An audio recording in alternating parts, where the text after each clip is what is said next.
My name is Marco. I'm 33, and I hadn't seen my family in over 6 years. Not because I didn't want to. I did. I called. I texted. I sent birthday cards, Christmas gifts, even flowers for my mom's retirement. Sometimes I got a polite thank you. Sometimes nothing. The distance started after I moved overseas for work. First to Singapore, then to London. I always thought we'd reconnect when I came home. I believed I'd be welcomed back like a missing puzzle piece. I was wrong. This past December, I finally had time off. I'd saved up vacation days, booked my flights early, and planned everything without telling them.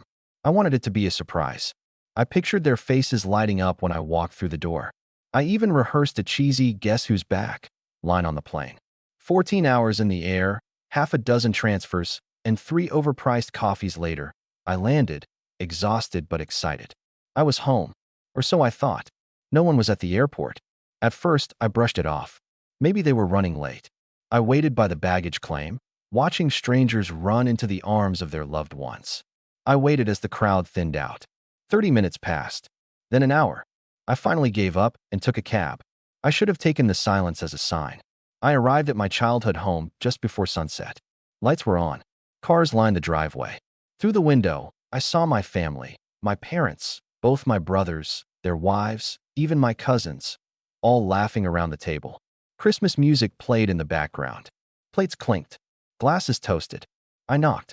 No one came. I knocked again, louder. Finally, the door creaked open. It was my Uncle Ray, holding a drink. He blinked at me like he was seeing a ghost. Then he actually laughed. "Didn't know ghosts got invites," he muttered, stepping aside. No hug. No smile. Just that. Inside, the warmth I imagined didn't exist. My mom looked up from the table, blinked twice, and gave the tightest, fakest smile I've ever seen. "Oh, Marco," she said like she'd just remembered I existed. "You came." My younger brother, Dean, scoffed. "We moved on without you, man. Stay out of the photos, all right." I was stunned. I scanned the room, hoping someone would stand up, crack a joke, say this was all some twisted surprise. But no one moved. Not even my dad. Just quiet chewing and awkward glances. My seat at the table? Gone. Not just taken. Gone. Replaced by a new sideboard. My name wasn't on the stocking over the fireplace. My gift wasn't under the tree. It was like I had been scrubbed out of existence. I stood there for a few seconds too long. My mom got up, walked over, and whispered low enough for only me to hear. "Just don't start anything." I wanted to say something. Anything, but all I managed was a nod. Then I turned, walked back out into the cold, and shut the door behind me. That night, I checked into a motel by the freeway. No Christmas tree. No dinner. Just a vending machine burrito and the realization that I didn't have a family anymore. Not really. I didn't message them. I didn't post anything online. I didn't even cry. I just sat with it. The next morning, I flew back to London. No one texted. No one called. The silence was louder than anything. For the next 2 months, I kept my head down. I worked, ate, slept. The hurt simmered in the background like a dull ache. But something inside me shifted. That moment at the door, being treated like a stranger by the people who raised me, lit a fuse. I didn't want revenge at first, just peace. But the more I replayed what happened, the more I realized they didn't just forget me. They erased me. And that was a choice. I started looking through old messages, emails, photos. I noticed things I hadn't before. How they'd slowly cut me out of group texts, planned events without telling me, even posted family reunions with captions like, "Everyone's here." I thought back to the time I'd wired Dad money when he said he needed help covering the roof repairs. Or the year I sent my niece a tablet for school and never even got a thank you. I'd supported them from afar. I'd always been the responsible one, the one who made it. They used to brag about me, Marco the world traveler, Marco the business guy. But I wasn't useful anymore. That was the word that kept echoing in my head. Not loved, just useful. So I made a decision. Not impulsive, not loud, just deliberate. I reached out to a lawyer I knew in the US, a contact from a past deal. I gave him a list of assets I'd helped my parents acquire over the years. Some in my name, some co-signed, some fully funded by me, because they'd claimed they'd pay me back someday. I wanted to see what could be unwound. We spent 3 weeks gathering records. Mortgage payments, transfers, property deeds. I hadn't realized just how much I'd contributed until I saw it all in one file. The family's cabin in Lake Tahoe, my down payment, my mom's car lease, My cosign and credit. The business loan for my brother Dean's startup? Me. Every single dime. They didn't just ignore me. They built their lives on my back and then slammed the door when I showed up. So I started the process. Not with rage. With precision. Quietly. Cleanly. A domino here, a withdrawal there. Legal above board. I wasn't trying to ruin anyone's life. I was just taking my life back. 2 months after Christmas, the first calls came in. My dad left me a voicemail. Hey son, weird thing. Bank saying the Tahoe place needs to be reappraised for the new loan. Can you call me back? I didn't. Then came a group text. Anyone know why the business account's locked? Marco. I left it on read. It was last night when the real fallout began. Around 10:40 p.m., my phone buzzed. I ignored it. It buzzed again and again. Finally, I glanced at the screen. It was my sister, Amy. We hadn't spoken in over a year. Her message? All caps. What did you do? That was followed by 3 missed calls, then a flood of messages, frantic, angry, panicked. Something had snapped. The chain reaction I'd triggered had finally reached the surface, and I just sat there, staring at my phone, not moving. For the first time in years, I felt calm. So I didn't respond. Not to Amy's all-caps meltdown. Not to Dean's 5-paragraph rant that started with, "What is wrong with you?" and ended with, "This is family, man."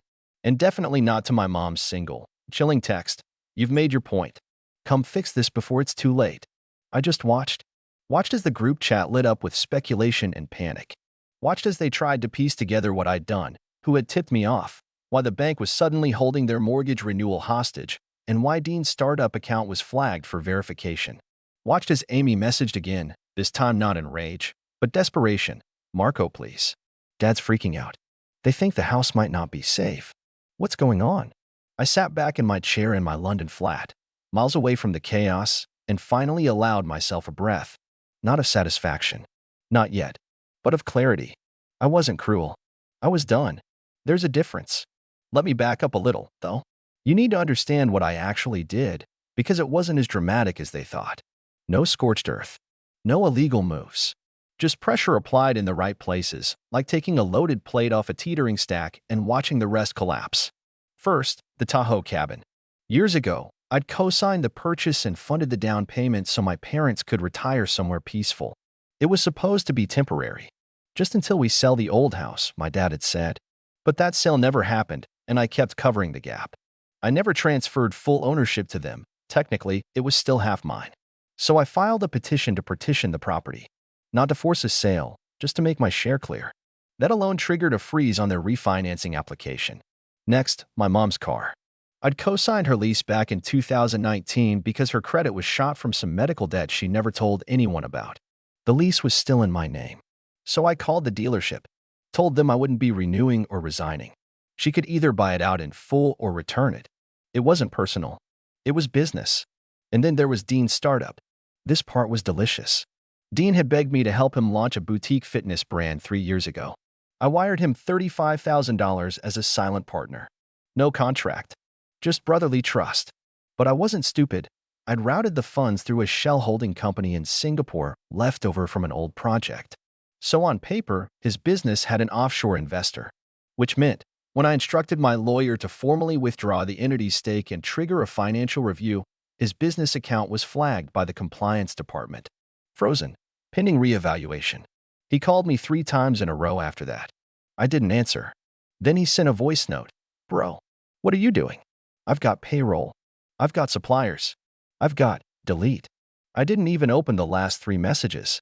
I knew what they were. Guilt trips. But it was Amy who surprised me the most. She was always the diplomat. The peacemaker.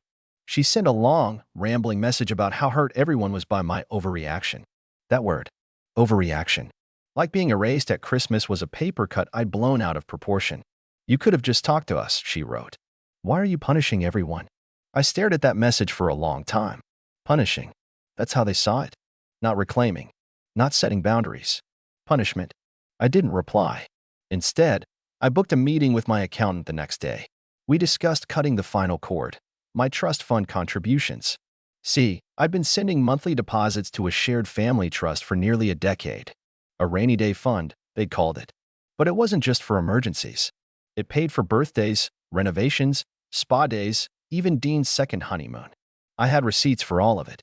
I instructed my accountant to close my branch of the trust and reclaim any unused balance. He sent over the forms that afternoon. I signed them without a second thought.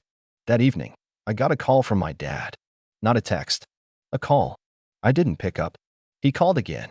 Left a voicemail. His voice was hoarse, slower than I remembered. "Marco, it's me. I need to talk to you. We didn't mean to shut you out. Your mother's crying. Dean's in trouble. Look, you've made your point. Please, let's talk." I listened to the whole thing, then deleted it. That night, I got an email from Amy. She attached a photo. It was from Christmas Day. Everyone at the dinner table. Mom, Dad, Dean, her. Laughing. Toasting. My seat? Still gone. Her message said, "We didn't mean to exclude you. We just figured you wouldn't come. You never do." I scrolled down. Another line. "Can we fix this? Just tell us what you want." And suddenly, I realized they still didn't get it. They thought this was about stuff. About money. About seats and gifts and property. It wasn't. It was about being invisible. About giving and giving until you didn't even exist unless someone needed a loan or a favor. It was about walking into your own home and being treated like a problem instead of a person. So I drafted a reply. It sat in my drafts folder for hours while I debated sending it. It started with, "I don't want anything," and ended with, "I just want to be free of you." But I didn't send it. Not yet. Because there's still one final step left. The final step wasn't about revenge. Not really. It was about release. About making sure they couldn't pretend I was just having a phase or being dramatic or needing time. Because deep down, I knew my family. They would wait this out, like a storm. They'd complain behind closed doors, call each other to gossip about my tantrum, and then act confused when I didn't show up next year for Christmas. Again. Then one of them, probably Mom, would send me a polite text out of nowhere in 6 months, asking if I was feeling better now, like I just had a cold. That's why I had to make it permanent. The next morning, I made 2 calls. The first was to a real estate agent in California, the one who helped my parents buy the Tahoe cabin years ago. I told her I was exploring a forced sale of the property unless the co-owners wanted to buy me out immediately. No discounts. Market value. I had the original purchase agreement, which included my name. She hesitated. I didn't. "They can't claim I wasn't involved," I said. "I have the deed. I want what I'm owed." The second call was harder. It was to a notary service. I had a letter prepared already. Not an email. Not a text. A letter that would be physically mailed to each of them. Mom, Dad, Dean, Amy. Even Uncle Ray, whose laughter at the door still echoed in my head. It was only 2 pages long. The first page explained, in plain and professional terms, that I would be withdrawing from all informal and financial relationships effective immediately. No more shared accounts. No more co-signed obligations. No more trust fund deposits. Any debts owed to me, monetary or otherwise, were considered closed. Not forgiven. Just closed. I wanted nothing from them. The second page was the one I spent the most time on. It wasn't angry. I didn't scream or accuse. It was just honest. I wrote about the airport. About how it felt to walk out of a terminal after 14 hours in the air and realize no one had thought to show up. About the moment I stood in the doorway of my childhood home and heard my uncle laugh like I was some joke that had wandered in off the street. About Dean's words, "We moved on without you," and how they hit me harder than any punch could have. I described the seat that wasn't there. The stocking that didn't hang. The look in my mother's eyes when she whispered, "Just don't start anything," as if I was already the problem for existing. Then I wrote, "You didn't forget me. You erased me. And now, I'm doing the same." I didn't threaten. I didn't blame. I just ended it the only way I knew how. "I wish you the best. Truly. But I'm not part of this family anymore." I signed it, had it notarized, and sent it by courier with tracking. By that evening, they were en route. The next day, I finally opened my WhatsApp. Over 70 unread messages. I didn't reply to a single one. Amy had sent more photos, some from our childhood. A shot of us at the lake, grinning in those terrible inflatable arm floaties. A birthday party where I was helping Dean blow out the candles. She captioned them, "This is who we really are. Please don't throw it away." I almost cracked. I really did. But then I remembered the most important moment. The one that had haunted me more than anything else. It wasn't the laughter or the empty seat. It was the moment I stood in that house, silent, hoping, begging, that someone would look up and say, We missed you. But they didn't. Not a word. Not a glance. Just that awful, suffocating silence as if I were a stranger who'd wandered into a party I wasn't invited to. They had already thrown it away. All I was doing now was making it official. 2 days later, the letters arrived. I know because Dean posted a story on Instagram, a black screen with a caption that read, "Some things you can't undo." Amy sent me one final message. No photos. No please. Just, okay. I got your letter. I guess this is it then. I wish things were different. I left it unread. But then, at 2:13 a.m., my phone buzzed again. Another message. From a number I didn't recognize at first. I opened it and immediately felt my stomach knot. It was from my father. Just 4 words. I talked to Ray. That was it. No punctuation. No follow-up. But something about it felt wrong. Ominous. I went to Ray's Facebook profile. Gone. Then to Dean's. A new post. Just an hour old. It was a photo of a hospital hallway. Sterile. Dim. With the caption, "Family is complicated. But sometimes you don't get a second chance." My hands froze. I didn't know what it meant. I didn't know if this was manipulation or real. I stared at that hallway photo for a long time. No names. No context. Just that sterile, quiet corridor, like every hospital I'd ever walked through when visiting someone who didn't make it. And despite everything, despite the laughter, the erasure, the Christmas that turned into a gut punch, I felt it. That old pull. The reflex that made me want to fix things. To reach out. To check in. But I didn't act on it. Not yet. Instead, I went back to the message. I talked to Ray. It sat there like a landmine. 4 words. No emotion. No clarification. No request. Ray. My uncle, the man who'd opened the door on Christmas Eve and laughed in my face. The man who'd once driven me to Little League and shared stupid jokes about the batting cage, now reduced to a ghost with a missing Facebook profile and hospital rumors floating behind him. I typed out a reply. What happened? No response. I waited an hour. Nothing. Another. Still nothing. By morning, I got the answer. From Amy. She called. I didn't plan to answer. I had no reason to, but something in me was tired of guessing. "Marco," she said, her voice raw, like she hadn't slept. "Ray had a stroke. They think it started late Saturday. He didn't call anyone. No one checked until Monday when he didn't show up to a family lunch." I said nothing. Just listened. They found him on the floor of his living room. Dehydrated. Disoriented. He couldn't move his left side. Still, I said nothing. Amy continued. Slower now. He's awake. Sort of. Slurring. And as she took a deep breath, "He asked for you." My mouth went dry.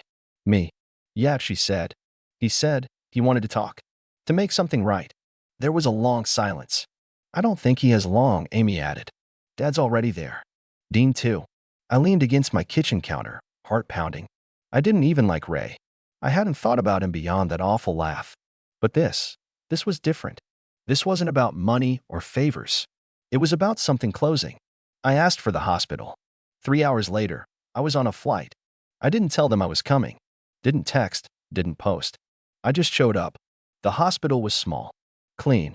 The kind of place tucked into a quiet suburb where you can hear birdsong even through the windows. I walked to the front desk and gave my name. The nurse gave me a sympathetic look and directed me to room 204. When I stepped in, the room was dim. The curtains were half drawn. Machines beeped steadily. And in the bed, gaunt and pale, was Uncle Ray. He turned slowly when he heard the door. His eyes lit up, weakly but unmistakably. "Marco," he rasped. I stood frozen for a second before walking in. I pulled up a chair. I didn't reach for his hand. Didn't hug him. "But Saturday, I didn't think you'd come," he said, every word sounding like it cost him something. "Neither did I admitted. There was a long pause. Just the machines filling the silence. "I messed up," he said finally. "That night. Christmas." I laughed because I didn't know what to say. You just showed up, and everyone froze. I was drunk. And I said something cruel because everyone else was standing there like statues. I tried to break the tension, but all I did was he coughed. Make it worse. I didn't speak. Not yet. "I heard what you did. With the trust. The cabin. The business stuff. I don't blame you. You were always the only one who kept receipts." Another pause. "I'm not asking you to forgive me. I wanted to say it before I go. I saw you, kid. Always did. Even when they didn't." My throat tightened, but I forced myself to stay still. It's late for that. I know. We sat in silence for a while. I looked at him. The man who'd once taught me how to change a tire turned into a stranger at the door. Even now, I didn't hate him. When I stood up to leave, he reached for my wrist. "I'm proud of you," he whispered. "Don't let them drag you back in." I nodded. Then I left. Outside the room, I ran into Dean. His eyes widened when he saw me. "You came." I didn't answer. He looked like he hadn't slept either. Rumpled hoodie, greasy hair, stress clinging to his face like sweat. "I didn't know it was that bad," he said suddenly. "With you. With us." I raised an eyebrow. "You said we moved on without you. That wasn't heat of the moment stuff. That was practiced." He winced. "I thought you didn't care anymore. Because I wasn't around? Because you were better. Always jet-setting. Always successful." "I was trying," I said, sharper than I meant to. "Trying to stay connected. You guys didn't just stop calling. You deleted me. And I still sent gifts. Still showed up." Dean looked at the floor. "I messed up." "No," I said. "You all did. Together." He nodded. "Can we fix it?" And there it was, the question everyone wanted to ask. I thought about it. Really thought. Then I said, "No." His eyes widened. "I don't hate you," I added. "But I'm done waiting to be seen. I'm done being an accessory to people who treat me like an outsider until they need something. So that's it. For now?" "Yeah." Dean looked like he wanted to argue, but he didn't. Just stepped aside and let me pass. Later that evening, I stopped by my childhood home one last time. No one was there, probably still at the hospital. I didn't go inside. Just stood on the sidewalk, looking at the front door I once ran through with scraped knees and birthday balloons. Then I turned around and walked away. When I got back to London, I didn't cry. I didn't rage. I just lived. I closed the accounts. Transferred the property share in Tahoe to a third-party buyer. Made it clean. Amy messaged me again a month later. Said Ray had passed. Peacefully. She said Dad cried for the first time in years. That Mom was quieter now. That Dean had shut down the business. That she understood why I did what I did. I thanked her. She asked if I'd ever come back. Even just for coffee. I said maybe. But deep down, I knew the answer. Not out of spite. Not out of anger. But because for the first time in my life, I wasn't surviving inside someone else's story. I was finally living my own.